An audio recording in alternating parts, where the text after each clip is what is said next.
Jadi ada beberapa hal Bapak Ibu sekalian yang saya berharap Anda semua hapus dari kamus. Ya, dari kamus Anda pribadi ya. Seperti contoh, saya kalau dizalimi saya harus balas dendam. Nah, Islam tidak mengenal namanya balas dendam. Hapus dari kamus Anda juga penyesalan. Saya menyesal karena tidak sempat makan makanan itu di malam. Kalau berurusan sama urusan duniawi. Jadi nggak ada urusan seperti itu. Ya. Karena urusan dunia semuanya. Termasuk adalah tadi contohnya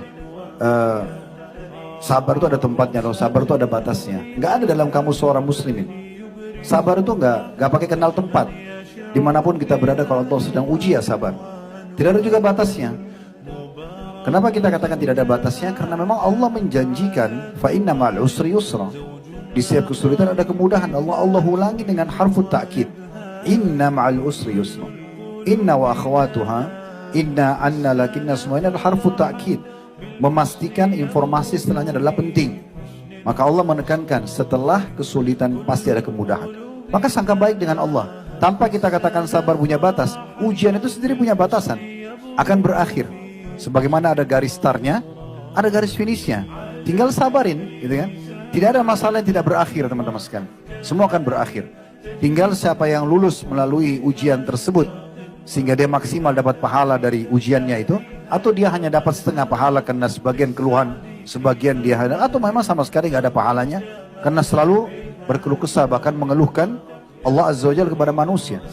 Makanya Sa'id bin Musayyib berkata rahimahullah, pada seseorang yang mengeluhkan tentang ada sesuatu yang menimpa dia, lalu dibisikkan di kuburnya, bagaimana bisa kau mengeluhkan tentang zat yang memberimu rezeki kepada orang yang tidak bisa memberimu apa-apa, maksudnya kepada manusia. Kita bedakan teman-teman ya, antara konsultasi sama curhat ya. Konsultasi dibolehkan dalam syariat, tapi pada ahlinya saja. Sakit, datang ke dokter. Dok, saya sakit kepala sudah 3 hari. Apa solusinya? Itu konsultasi. Curhat itu, dok saya cerita dulu ya. Saya sih dari minggu lalu gak sakit sebenarnya. 3 hari lalu pun saya sehat. Panjang ceritanya, kemudian baru bertanya. Berarti sebenarnya ini bukan konsul, ini curhat. Bukan pada tempatnya. Ustadz dan ustadzah juga konsultasi.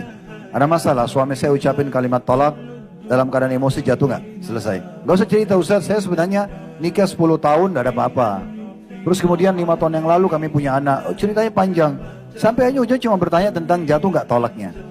Curhat itu hanya kepada Sang Pencipta Allah. Anda akan temukan solusinya kalau Anda lakukan itu.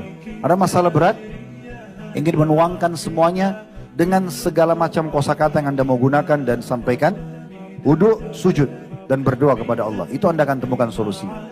Ya.